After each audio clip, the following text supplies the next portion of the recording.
Okay stylists, as promised, here is the tutorial on how I created this gorgeous white off the shoulder dress. Perfect for the spring. I used, of course, those beautiful gorgeous linen sheets that I hauled in my last thrifted video. So if you're interested in seeing how to make this dress, stay tuned.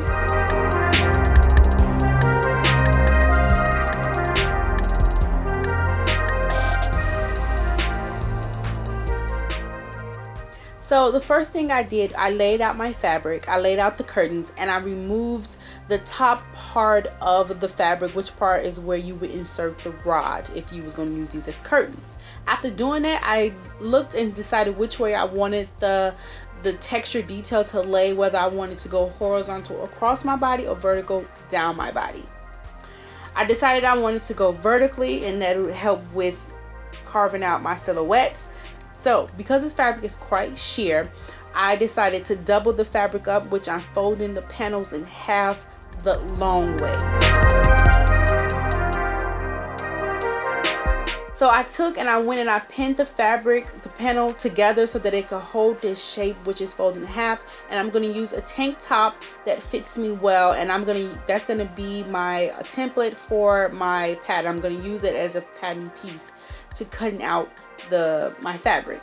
And because the tank fits me kind of well, not snug but fitted, I wanted to leave a little room around the sides so that I can have a room to work, bring in or take out the dress if needed be. So you will see me moving this around a few times, picking it up and reposition it, because I want to make sure I have enough room around the edges so that I have enough fabric to work with.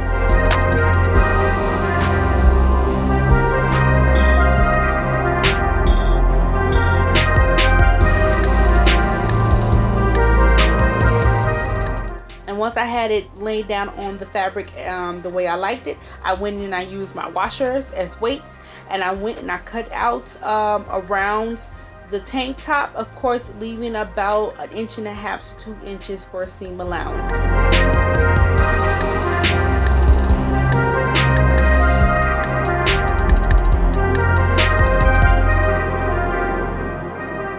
I used both panels, so once I have each panel cut out, I went to doing a zigzag stitch down each individual panel, down all the sides, so all of the frayed edges.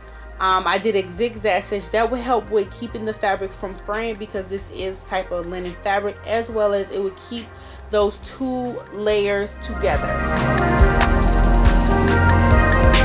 So with the piece I chosen to be the front, I took my tank top again, laying my tank top down on the table and laying that front piece on top. I went and I traced out the neckline.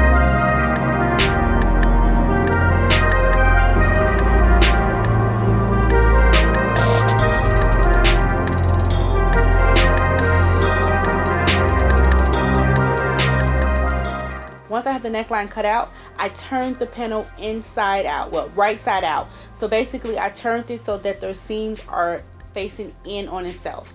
And then I took the two pieces and I pinned them together, of course, seams together down along the sides and then at the top of the straps for the shoulders.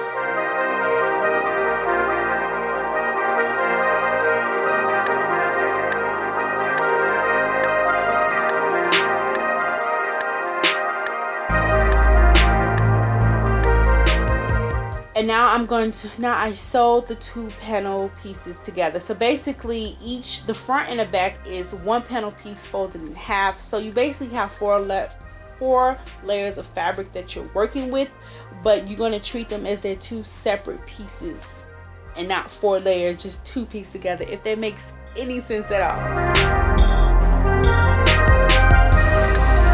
So once I had the pieces sewed together, I tried it on and I wanted to get a little bit more shape to the dress. It was looking a little bit more boxy. So that I just took my chalk and I just traced it down the curves and around my breasts just to give it a little bit more shape so it could be fitted into my body. Once I liked how everything looked, I am doing a simple double hem, double tucking hem on the neckline and armholes of the dress.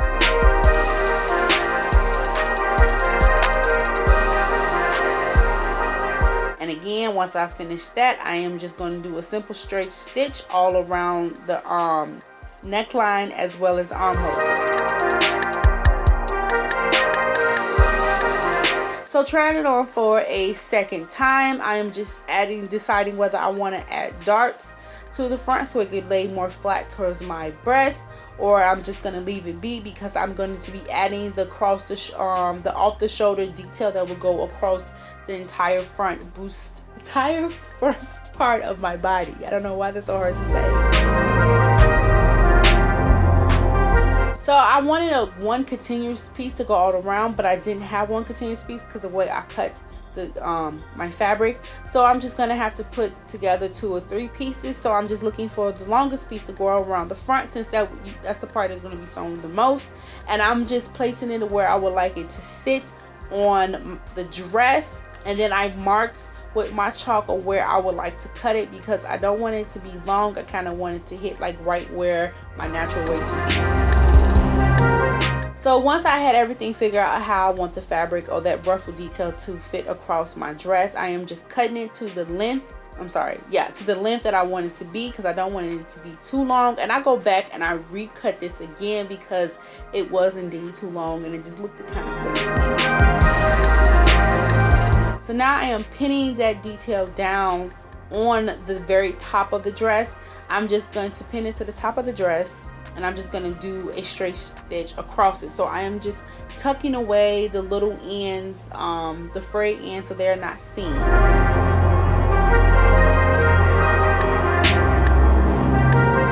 And like I said, because I didn't have one continuous piece to work with, I had to put together 2 or 3 pieces.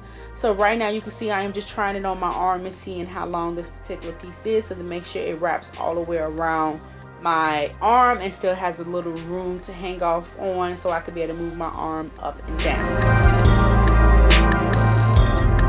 And then I took that piece along with another piece and I'm going to pin them together to the back part of the dress that would be right underneath my armhole. And if you have somebody to help you pin up your fabric while it's on you, or if you have a dress form, that would just make this make this part a lot more easier. I do plan to make me a dress form in the near future. Again, like I said, I had to piece together different pieces to get the long around off the shoulder detail that I wanted. So again, you can see that I'm attaching another piece and pinning it together and making sure that the edges lay flat, and that the texture detail line up with each other. I know it's a small minute thing, no one can see it, but I can see it, so I wanted to look as neat as possible.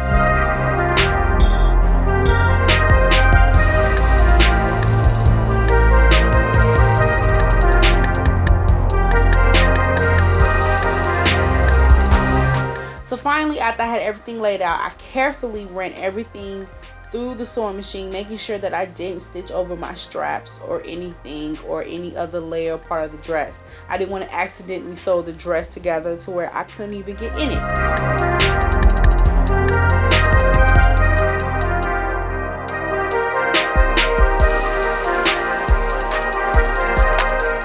Oh, look, I'm doing close-ups. Look at me, I'm so fancy. So again, I just wanted to make sure that the edges on the top part of this off-the-shoulder detail was nice and clean.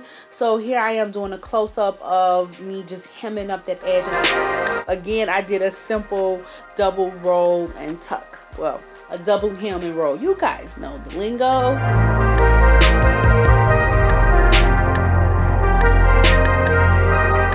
Once everything was hemmed and tucked, I went down the seams of those pieces that I had to put together, and I just wanted to close them off so they could look like one continuous piece around the dress. Once I finished that, I simply left the bottom part of this detail to be frayed. I used some fray check so that it didn't fray too much, and then I trimmed and hemmed the bottom of the dress, and there you have it, stylists.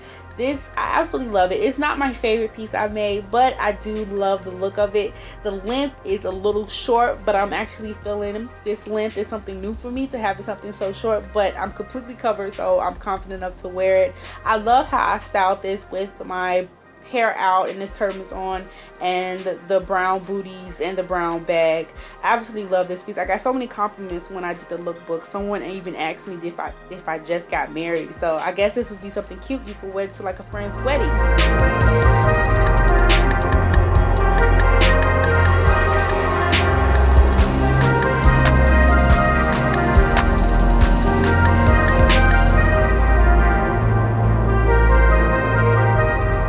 Okay, stylists, thank you so very much for watching. I hope you enjoyed this tutorial, and always remember to love yourself fully.